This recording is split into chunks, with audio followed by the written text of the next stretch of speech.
धुळेचे माजी आमदार अनिल गोटे यांनी राज्यातील ऑप्टिकल फायबर प्रकल्पामध्ये हजारो कोटींच्या आर्थिक गैरप्रकरणाचा गंभीर आरोप केला आहे। तर राज्यभरातील घोटाळा 20 ते 25 हजार कोटी रुपयांचा असल्याचा दावा त्यांनी केला। धुळे महापालिकेतील डिजिटल फायबर प्रकल्पातील गैरव्यवहार 81 कोटी रुपयांपर्यंत पोहोचल्याचा आरोप त्यांनी केलाय। तर या संदर्भातील पुरावे मुख्यमंत्री देवेंद्र फडणवीस यांच्याकडे सादर केल्याचे सांगत वरिष्ठ IAS अधिकाऱ्यांच्या समितीमार्फत सखोल चौकशीची मागणी केली आहे। या आरोपांवर सरकारकडून अद्याप अधिकृत प्रतिक्रिया आलेली नाही। या ज्या जिओ, एअरटेल, वोडाफोन या ज्या ऑप्टिकल फायबर कंपन्या आहेत, यांनी महाराष्ट्रामध्ये रस्त्याच्या बाजूला खोदकाम करून ऑप्टिकल फायबर रस्ता काढला आहे। राज्य शासनाचे त्याचे दर ठरवलेले आहेत, त्या दराप्रमाणे त्यांनी हे पैसे भरले पाहिजे।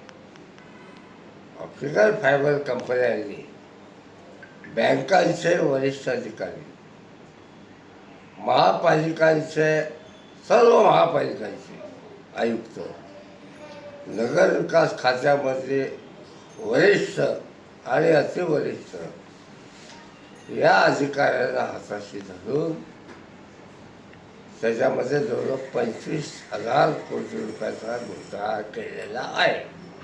धुळेमध्ये मी आधी 45 कोटी रुपयाचा म्हणत होतो, पण आम्ही नवीन हिशोब काढला।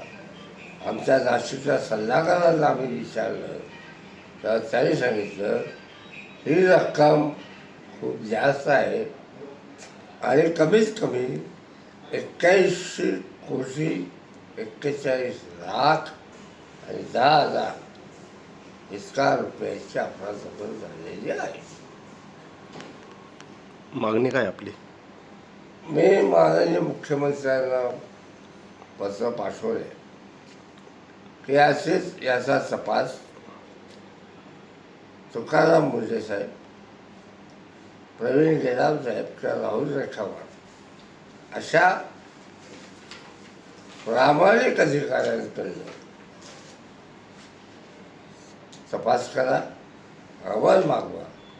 यात आमचं जर म्हणणं खोटं असेल तर आमच्यावर केसेस दाखल करा, आणि आमचं म्हणणं खरं असेल तर काय निर्णय घ्यायचा तुम्ही घ्या। दाबून टाकायचं दाबून टाका, चौकशी करायची चौकशी करा। Bureau report, Lokvahini media, Dhule.